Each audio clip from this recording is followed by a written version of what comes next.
আমি জানি না স্বাস্থ্য উপদেষ্টা উনি তো মানুষ ভালো, কিন্তু উনি অসুস্থ, তো উনি পুরো জাতির স্বাস্থ্য কি করে ঠিক করবেন? কষ্টের ব্যাপার হলো যে আজকেও আমাদেরকে সকালে খুব বোল্ড হয়ে বলতে হয় যে ঢাকা মেডিকেলের মর্গে যে 6টা লাশ এখনো শহীদদের পড়ে আছে, সেটা 5 তারিখের আগে সম্মাননায় দাফন করতে হবে, নইলে আমরা আবার এই ঘেরাও টেরাও করবো। তারপর সরকার থেকে জানানো হয় যে 4 তারিখে সেটা করা হবে। রায়েরবাগে যে প্রায় 1.5 শতাধিক, আমরা বলছি বেওয়ারিশ লাশ, আসলে কি তারা বেওয়ারিশ? এই শহীদদের বাবা আছে, মা আছে, ভাই আছে, বোন আছে। আমরা শতবার সেখানে গিয়ে বলেছি যে তাদেরকে তুলে ডিএনএ স্যাম্পলিং করে সারা বাংলাদেশে আহ্বান জানানো হোক, কোন বাবা, কোন মা, কোন সন্তান তার পরিবারের এই লোকটার জন্য তাকে আছে, তারা ডিএনএ স্যাম্পলিং করে অন্তত বুঝুক। আমরা একটা পরিবার এমন পেয়েছিলাম, জাহিদও ছিল, ওকে আমরা পরে নাম্বার দিয়েছিলাম তাকে ইন্টারভিউ করবার জন্য। আমরা ইনকিলাব মঞ্চ থেকে সর্বপ্রথম যখন সেইখানে বেওয়ারিশ লাশের ওখানে কবর জিয়ারত করতে যাই, আমাদের পিছনে ফিরে দেখি 2 ভদ্র মহিলা অচলে কাঁদছেন মোনাজাতের মধ্যে। তারপরে গিয়ে দেখি যে শহীদ মাহিন, ট্রাক চালক, 28 বছর বয়স, শহীদ মাহিনের মা আর তার স্ত্রী ছোট্ট একটা পাসপোর্ট সাইজের ছবি নিয়ে সব জায়গায় ঘুরছে। সর্বশেষ সে আঞ্জুমান মফিদুল ইসলাম থেকে জেনেছে যে এই রায়েরবাগ যে কবরস্থান, সেখানে গণকবরের মধ্যে তার সন্তানের দাফন দেওয়া হয়েছে, কিন্তু তখন তার স্ত্রী সন্তান সম্ভবা। তো মাহিনের মা বলছে যে বাবা, আমি চাই যে আমার যে নাতিটা দুনিয়ায় আসবে ও যেন ওর বাবার কবরের পাশে দাঁড়ায় কোনোদিন মোনাজাত করতে পারে, আমার বাবা দেশের জন্য জান দিছিল, আমি তো জানি না আমার সন্তানের লাশ এখানে কোথায় আছে।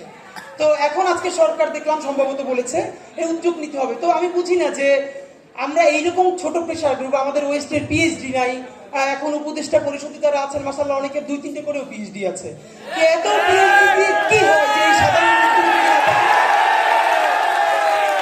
তো এরপরেও এই সরকারকে বিশেষ করে যেটা ধন্যবাদ, এই যে জনতার সামনে বসিয়ে উপদেষ্টাদেরকে বলা যায় এবং তারা হাসি মুখে গ্রহণ করেন, অন্তত প্রচন্ড চিৎকার করলেও তারা কারেকশন নেন। এর মানে হলো জুলাইয়ের মধ্য দিয়ে এই যে নাগরিক প্রশ্ন করা শিখেছে, এই প্রশ্ন আমাদেরকে জারি রাখতেই হবে। এখানে বিএনপির প্রতিনিধি আছেন, অন্যান্য পার্টির সকল প্রতিনিধি আছেন, আপনাদেরকে বিনীত অনুরোধ করি, আপনারা যদি মনে করেন যে জুলাইয়ের ছেলে মেয়েদেরকে নামিয়েছেন, হাসিনা পালিয়ে গেছে, ক্ষমতা এবার আপনাদের, আমাদের এই যে ফাইয়াজ আসলো মাত্র, এইসব ইন্টারের বাচ্চারা তারা বলছে যে ফ্যাসিবাদকে আর ফিরতে দেওয়া হবে না। এই ছেলেটা তো আজ পর্যন্ত, তো অনেক কথা বললাম, শেষের 1 মিনিটে আপনাদের কাছে শুধু বিনীত অনুরোধ ভাইয়েরা আমার, বিএনপি যা ইচ্ছে করুক, জামাত ইসলাম যা ইচ্ছে করুক, বিএনপি জামাত বা অন্যান্য কোন দলের আহ্বানে লক্ষ লক্ষ মানুষ রাস্তায় নামছিল তার ইন্টারের ছেলেটা, 89-এর বাচ্চাটা, ভার্সিটি পড়ুয়া ছেলে মেয়েটার রক্তাক্ত শরীর যখন রাজপথ রাঙিয়ে দিয়েছে তাদের জন্য নেমেছে। কিন্তু আফসোস, আমাদের ভাই বোনেরা অনেকে করাপ্টেড হয়ে যাচ্ছে। আমি কোনোভাবে ভেবে পাই না আমার যেই ভাই 400 টাকা 500 টাকার টি শার্ট পরতে 1 বছর আগে, সে এখন 5000 টাকার টি শার্ট একটা অ্যান্ড্রয়েড সেট ব্যবহার করতে যা ধার করতে হতো, তার হাতে এখন আইফোন কোন থেকে আসে এটা বলতে হবে। সুতরাং বিএনপি যদি চাঁদাবাজি করে, জামাত যদি করে, তাদের বিরুদ্ধে আমরা বলবো। এর মানে এই না এই জুলাইকে যদি কেউ বিক্রি করে দিয়া নতুন বাইক কেনে, আইফোন চালায়, ফ্ল্যাট কেনে, তাকে আমরা ছাই না দেওয়া।